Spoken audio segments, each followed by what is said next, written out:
welcome back to the second hour of LoveBabz, LoveTalk. I'm Babz Rawls-Ivy. It is Women's History Month, and I'm so delighted to have my friend, my sister friend, and D9 sister, Dr. Sherene Mason, who is the inaugural holder of the Robert R. Rosenheim Endowed Chair for Nephrology at the Connecticut Children's Hospital. Dr. Mason, who serves as a division head of nephrology, is the first woman of African diaspora and the first woman of Jamaican heritage to hold an endowed chair at Connecticut Children's. Welcome. Good morning, Babz. Thank you for having me. I was listening and saying, who's she talking about? But I guess it's about talking about me today. I'm talking about you. I'm so delighted because, we've been planning this for quite some time. Yes, we have. But you know what? Right now is the right time. Actually, before I came on, I was thinking about today, March 9th. It represents a lot of who I am. It represents my Sigma-versary, 27 years of membership in the spectacular sorority, Sigma Gamma Rho Sorority Incorporated. So that's a Congratulations. And it's also represent World Kidney Day. Today is World Kidney Day for kidney awareness, and I'm a kidney doctor, so that's even more appropriate to celebrate today. And so timing is everything. Oh, I love it. I love it. All right. So you are from the great island of Jamaica. Yes. Tell me about tell me about growing up in Jamaica and how did you get to be a doctor? Now listen, let me tell you something. I know something about Jamaicans. I know your mama said your parents probably said you could be one or two things, or maybe three. You could be a doctor, a lawyer, or maybe an engineer of some sort. So that's interesting that you said that, because my parents didn't put that pressure on me. I think the main thing, starting back from my origin in Jamaica, is, and I came from a working class family. My mom was an elementary school teacher. My dad was a fireman, but education was important. That was the focus, was education. Irrespective of where education took you, where that journey took you, education was utmost important. And so I don't think, actually thinking about my parents, I don't think they dreamed as big as where I am right now. I think they just they knew I could do better. I could get out of certain circumstances. And I think that's what it was. But yes, I didn't have that pressure, the same pressure I put on my son when I eventually had him of being a Jamaican parent. And I know you spoke to my son last year about the same topic, a similar topic. So didn't have the same pressure, but my journey growing up in Jamaica, again, working class family in Kingston, different parts of Kingston, the mountains of St. Andrew at times in Stony Hill Parish, the parish of St. Andrew and Stony Hill, where the love for me came up for being in medicine had to do with me caring and taking care of others. And one of the part of that had to do with, I've always been involved in civic organizations from being a little girl, whether it's through church, etc. And one of my earliest, I would say, kind of sort of like a sorority type organization, but for young ladies, was called Girls Brigade. I know that's not familiar with most people in the US, but in the Caribbean, it's a familiar concept. It's similar to, we think about like Girl Scout. Okay. And so Girls Brigade was my entry into community service and serving others. And so that's where I was able to be exposed to just caring for others. And then combined with that, I had a love for science, a love for learning, a curiosity, intellectual curiosity. And so that's, I think, what my foundation was in terms of emerging into where I am right now as a physician. But interestingly enough, I never knew any physicians. I never saw a doctor a day in my life when I lived in Jamaica for the 17 years I lived there. I had my vaccinations at school with the school health bus or van coming around, and they gave you vaccinations and went away. Didn't see a dentist a day in my life, but there was something in me that aspired for more than where I was, even if I didn't know where, how to, why, but I wanted to do different. And I knew key to that was my love of sciences and just wanting to care for people. So when did your whole family immigrated to America in how old were you? 17, you said? Yeah, I was 17 when I came here. Yeah. And where did you come? Where did you come? 1991. That just gave away my age, by the way, Babz. I came in the early 90s. So where in Connecticut did y'all land? Bridgeport. Bridgeport, Okay. Connecticut, in the middle of winter. From sunny Jamaica to the middle of winter, Bridgeport, So that Connecticut. must have been not only just a cultural shock, but a physical weather shock. Exactly. Now, had you Exactly. come to America prior to, have you No, visited or came? No. No? no, no. So I think my journey coming to America is not as, when you talk to Caribbean folks in general, it may not be too much of a unique story. So my journey started when my mom left Jamaica in 1980 to look for a better life for my brother and I. And my dad was still in Jamaica. And then working through getting us here, it took us about 10 plus years to get us here to this country.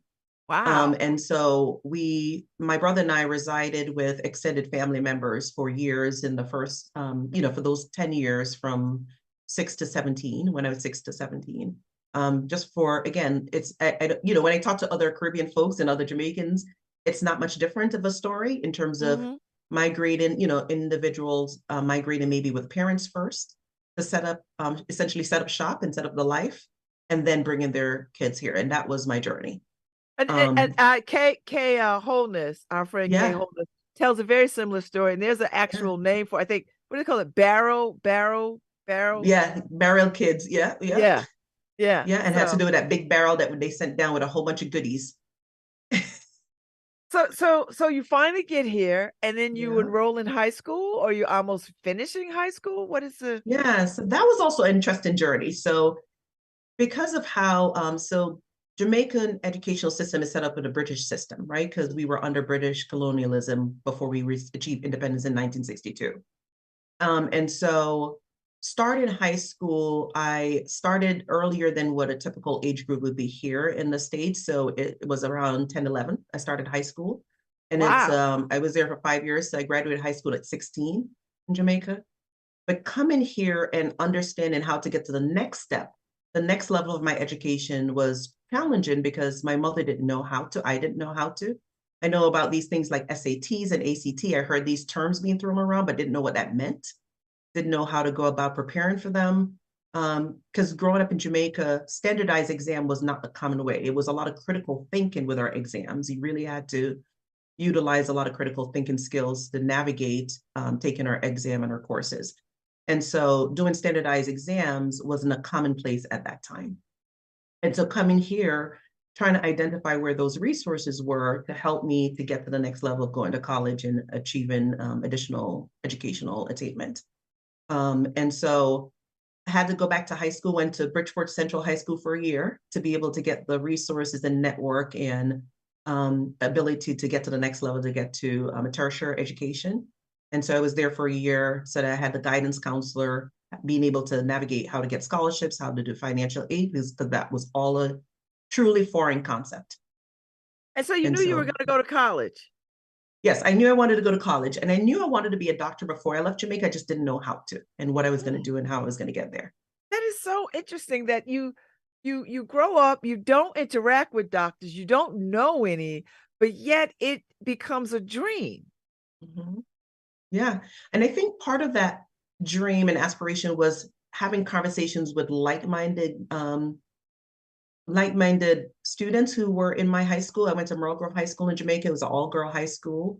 And there were other young women that, like myself, who wanted to achieve differently and better, even if we weren't exposed. And so having those conversations with, and thinking about it being 12 and 13 and 14, right? Having those conversations about what is possible, but not knowing how to and having the mechanism to get there, but still Mhm. having the conversation about the possibilities. And I think that's where those seeds were planted.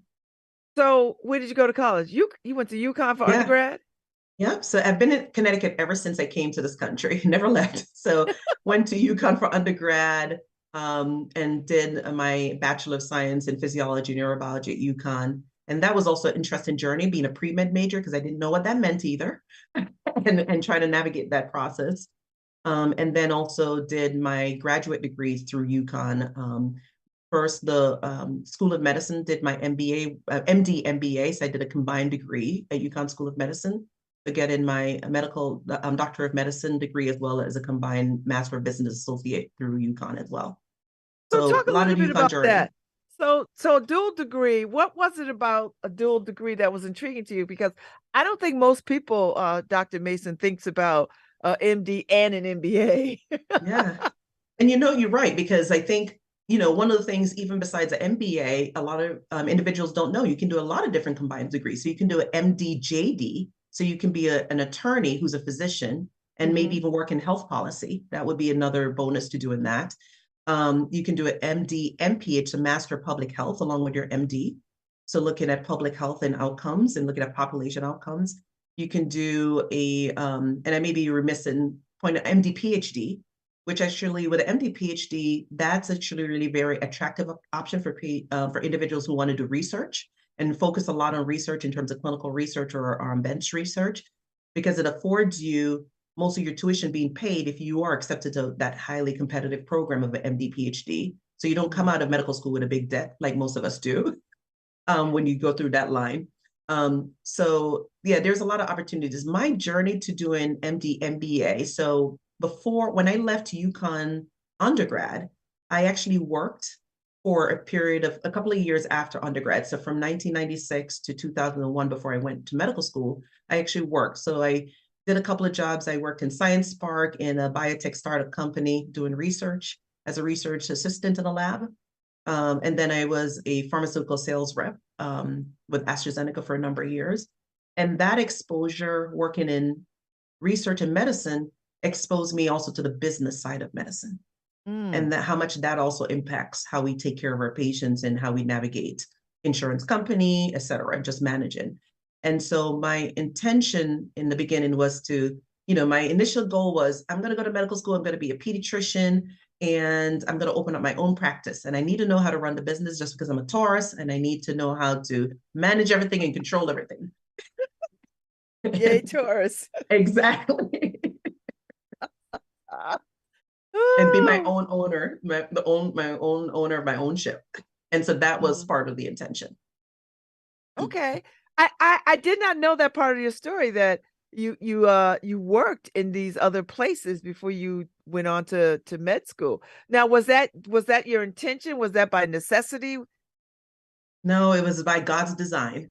Okay. So not my intentions. So part of that journey, so when I was in undergrad, um, my my boyfriend at the time, who's my husband, we welcomed a little bundle of joy in the middle of my undergrad experience. So our son Isaac, um, he decided to present himself early, and he was our blessing that came between my sophomore and junior year in college. Mhm. And so my original intention was to go directly from college into medical school. But with this additional role as a mom and building a new family, I had to change plans. Right. And so there Mhm. was and I think in looking back, I realized my life in general has been punctuated by a lot of transitions and changes, which has brought me to where I am right now. Whether there were positive or not positive changes, but they still helped to propel me to where I am and to give me that landing space to stand tall. And I so mean, I our I I son think that newborn was a is journey. compelling. Yeah. Dr. Mason, I think that's compelling that you have this baby. Y'all are Mhm. not married. You're in college. That's every mother, parents kind of little bit of Mhm. fear. 'Cause, I got kids too. Fear. But yet you didn't you did not allow this to become a stopping step for your dream. Like you just kept focused. I imagine you kept focused and the dream just got delayed a bit, but it didn't end. No, I think what I realized, it was challenging. It wasn't easy by any means. I don't want to, sugarcoat it as it was easy. It was definitely a challenge for both. Again, I get that time my pre-husband, because he's not my husband. It was very challenging. We were both college students, and we were both first generation college students for our family, right? So we didn't have that roadmap and way how to figure it out. Even being a pre-med student, I didn't know what a pre-med meant. I didn't know what I really didn't know what I was doing. I didn't know where my resources were. But what I did know about myself, I was very determined. I was determined to prove people wrong. So, for example, when I was pregnant and I heard comments where, oh, she's not going to make it, I'm going to prove you wrong. My determination was there. My Taurian trait of being stubborn was there. And I was mission driven, even when I didn't really think about the mission all the time. I was definitely mission driven. And so I think that's what helped. And then secondarily, I had a community of people that supported me, right? So that community extended beyond my mom, beyond my brother, to my mother in love, right? Miss Ophelia Johnson, my husband's mom, to my sister-in-law, to my brother-in-laws, to my sorority chapter members at the time at UConn and the sorority at large. So I had, and also my Jamaican community, my Jack community, Jamaican American Connection in New Haven.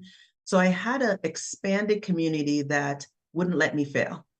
Okay. To this day, that's exactly the same theme that keeps me going despite any obstacles. Mm-hmm. So, so nephrology is the study of what? Is the science of what? Kidney disease. Okay. And March And is, so, is kidney month. yes. Yes. And Black people, people of African descent, Black people across the diaspora, we are uniquely affected by kidney disease. Yes, we are. So interesting enough, so the American Society of Nephrology, which is, I'm a member of the American Society of Nephrology and also the American Society of Pediatric Nephrology, is a body of clinicians who wanted to make sure there's more awareness, more research, more education on kidney health. And one of the initiatives this month is talking about the 850 million people worldwide who suffer from kidney disease. So there's a lot of, and it's a not very well talked about at large in terms of kidney disease in the general population, much less the minority population. And what we do know in a minority population, granted, I take care of kids, but I do have some young adults. And mostly in the adult world, it's because of things of complications from hypertension and diabetes that's not well controlled, or not, we don't take care of ourselves with our hypertension or diabetes, or we don't go for a regular routine visit to pick up on early kidney disease.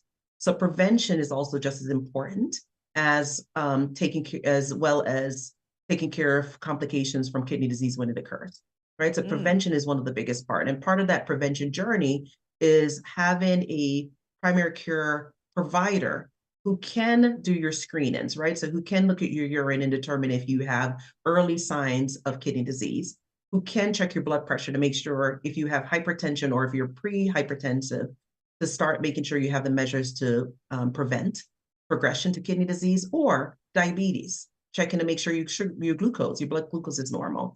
And so those are the two common reasons why people have kidney disease in the adult world is diabetes, hypertension, especially if they're not well controlled.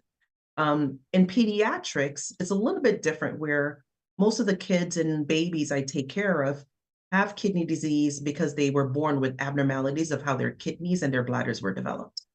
So they may have blockage of the bladder, blockage of the kidneys, just different malformations that lead to kidney disease. And then, so that's a larger part of the pediatric patients we take care of at Connecticut Children's. There's also a group of patients who have underlying conditions like lupus that leads to kidney disease, right? So we take care of a lot of kids and teenagers who have lupus and young adults who have lupus that have kidney disease as a result of I lupus didn't and know other kids conditions. could get lupus. Did not Yeah, know that. yeah, yeah. As young as 5. Yeah, boys, Wow. girls, yeah. So you'll be surprised about the conditions. Kids have hypertension. We do take care of kids who have high blood pressure. And so, and even babies who have high blood pressure. So we have neonates and small babies who also have high blood pressure that the kidney doctors take care of. Wow. So we take care of an array of kidney diseases and conditions that can lead to impacting kids' health in the pediatric world. So you're the newly minted inaugural chair of the Robert R. Rosenheim Endowed Chair for Nephrology at Connecticut Children. So what does that mean? I mean, I know Yeah. it's a big deal, but I mean, you're the first one to sit in Yes. this role. Yes. And I'm truly honored that the Robert R. Rosenheim Foundation selected me as to be the first inaugural endowed chair in our organization, and especially for nephrology in our organization. And what an endowed chair means in general is that and specifically for the Robert R. Rosenheim Foundation, is that they entrust additional resources, financial resources, to put in a fund together that allows for me to carry out the work and our division to carry of nephrology to carry out the work of continuing to either perform research, clinical or bench research, to provide resources, to provide education, to develop programs, to support our initiatives in kidney disease in kids. And so that can range from dialysis, transplant, or any aspects of those kids' care. Wow. So So it just gives us the flexibility. Mm-hmm. That's a high honor. And Yeah. and a high honor for such a young woman. Yes, very young. Yeah, but it's So excited because it gives us more options of and more impact for the work that we do. yes. Okay, so tell me, what's the best thing about what you do? The best thing in what I do, I would say working with kids every day, Mhm. irrespective of whatever conditions they come with, kids and their families. Um, they inspire me to work even harder, and they inspire our entire group to work even harder to take best care of them, right? Despite the circumstances. So even when we have kids who have challenges with kidney disease, needing transplant, on dialysis, um, their fight inspires me to fight harder for them, inspires our whole team to fight harder for them and to make a difference. And so that's all that excites me every day to go to work because Mm. of that fight. So Dr. Mason, are there resource dollars out there for the research around kidney disease, particularly around children, but adults too? Like, is kidney disease at the same awareness level as, say, some other disease that we are aware of? Like, we all know to go red for heart disease, Mm-hmm. right? We Mm-hmm. all know pink ribbons for breast cancer. Yeah. What how do we look at where kidney disease awareness is? Yeah, no, there's still more strides that need to be made with kidney disease awareness, whether it's in the adult world or the pediatric world.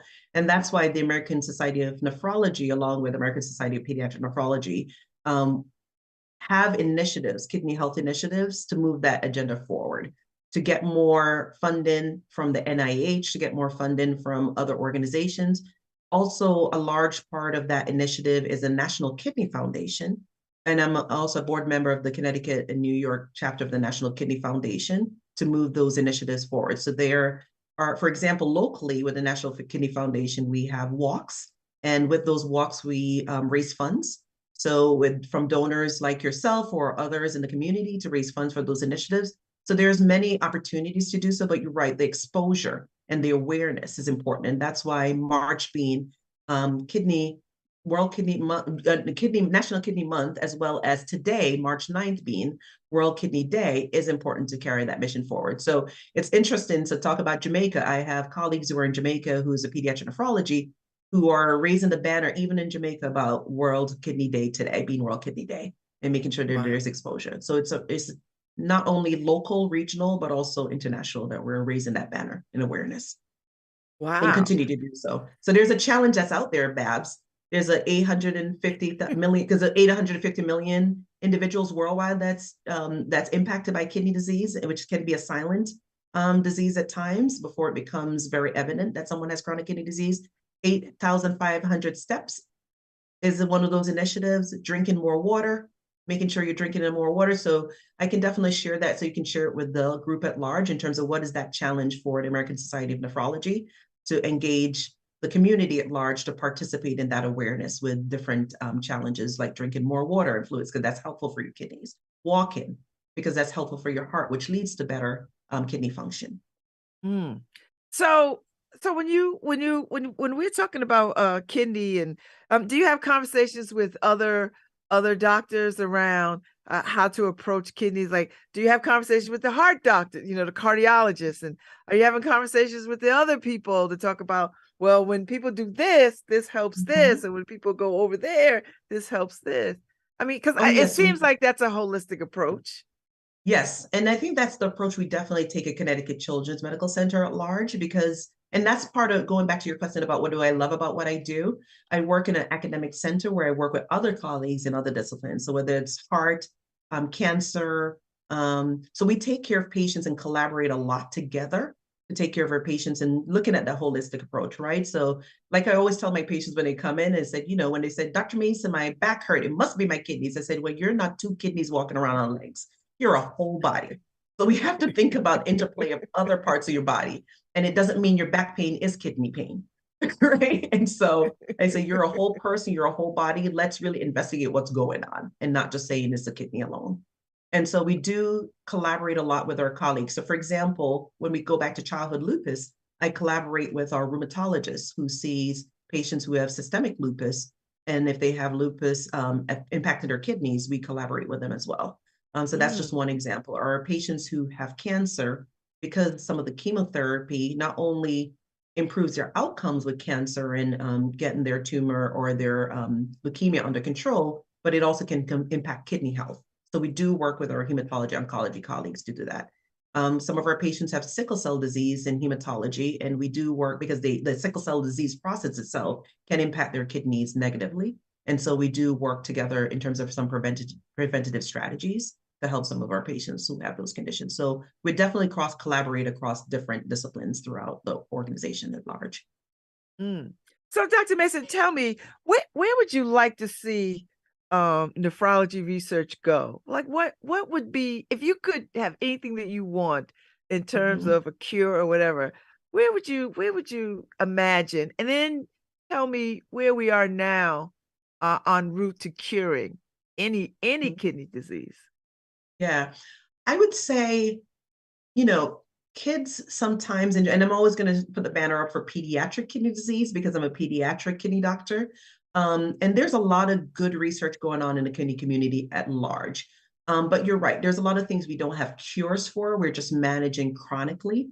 One of the biggest opportunities in terms of kidney replacement therapy, so specifically related to kidney transplant, right? There are colleagues across the world and also nationally who are working on identifying how to make a new kidney for transplant so that you don't have to necessarily donate a kidney, right? The kidney is a Wow. complex organ. And so it's very challenging to recreate what someone's natural kidney would look like in that setting. But there are people hard at work at doing that. And I would say that would be my wand, right? Because if we can recreate what God naturally gives us, even though that's very challenging and that's a very lofty goal, right? Because no one can do that really, truly, right? To the impact of how we were born. But if we could ever even get close to that, I think that would make such a big impact in the lives of our kids and adults who have kidney disease, right? Because they can have a renewed life. Because what I think a lot of individuals don't realize is even if you have a current state, when you get a kidney transplant from a donor, a kidney transplant, even with best health and taking care of that kidney transplant, doesn't last for your entire life. It's very likely you'll need another transplant over the years, after a number of years, 10 to 20 years, depending on what type of transplant you have. And so if I had to wave that wand, I would say a cure would be able to create a neo kidney or a new kidney that could replicate what someone's natural kidney would look like and without needing for them to have multiple transplants throughout their life. Wow, that's pretty impressive. That's pretty impressive. So can I dream that people are working on that? People are already working on it, but it's a They're very working on it. challenging and daunting task. Because just like I said, you know, we're not gods, and so we can't exactly do precisely what God did, but we can try to work hard to match and try to attain that. But we probably won't be able to do that perfectly. Mm. And so I imagine, Dr. Mason, that you stay on top of all this latest information that is Mhm. out there in terms of kidney health and kidney treatment and drug trials and all the things that can support and sustain life. Mhm. Yeah, no, we definitely have to. So the way how, as colleagues in nephrology, how we do that is there are different research consortiums across the country and international that we're involved in. So at Connecticut Children's, each of us are involved in different research initiatives, but doing it collaboratively. So when it comes to pediatric kidney disease, there's not when you look at the actual numbers, the numbers are not as large as adults, right? In terms of how many kids that we have that have kidney disease compared to adults in the same with the similar conditions. And so we have to work collectively, and we do that across the country with our research meetings, annual research meetings, offshoots from those research meetings where we have smaller meetings where we have like-minded individuals looking at different aspects of kidney care and kidney disease to move the research forward, to move the education forward, to move the awareness forward.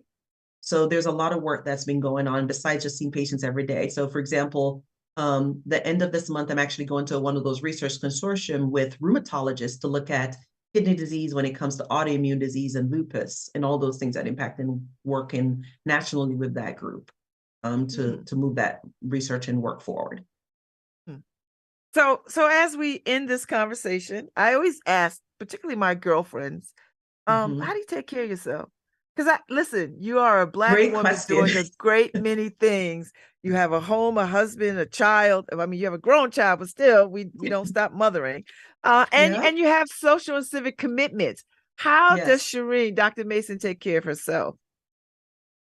I think one thing I realized in terms of where I am right now and some of the achievements I've had and success has to do with being grounded by my community, just like you said. So even though it's still more work, right? But most people say, well, if you have the community where you're doing community service and civic engagement, that's additional work. But actually, those are the work that also brings me more joy and renewed strength. And so to me, it doesn't feel like work, because those are things, again, going back to my childhood, that's where my foundation was always, right? Going back to my childhood, I always loved to care for others. I always loved to be involved in my community. And so that's how I renew myself. My girlfriend groups, including yourself, Babz, right? And I have different circle of girlfriend groups because of my sorority, because of the Links Incorporated, of which I'm a member, because of my Jack family, Jamaican American Connection, New Haven. I have all these different girlfriend groups. My even actually, to be honest with you, so going to UConn School of Medicine, the years I went in the early 2000s, out of a class of 100, I would say, and it was a combination of dental and medical students, there was about 10 of us. So about, what's that? 1/10 of the classmates who were of minority descent. So there was 10 of us.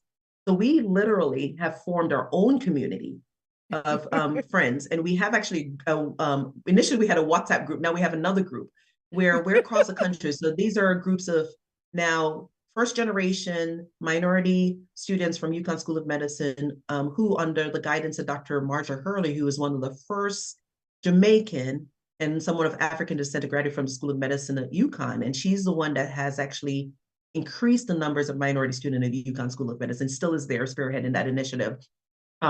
We actually keep a group together to support each other, because this is hard work, right? Especially if you're the only one or one of the few. This is very hard work.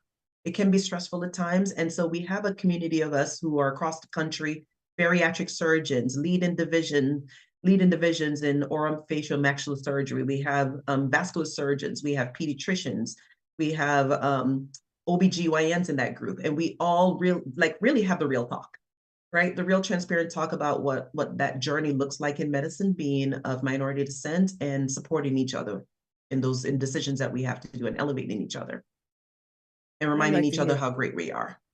That is amazing. Well, I am so glad that I finally got to have you on. Yes. And congratulations on this wonderful honor of being the inaugural chair of the Robert R. Rosenheim at the Endowed Chair for Nephrology at Connecticut Children's.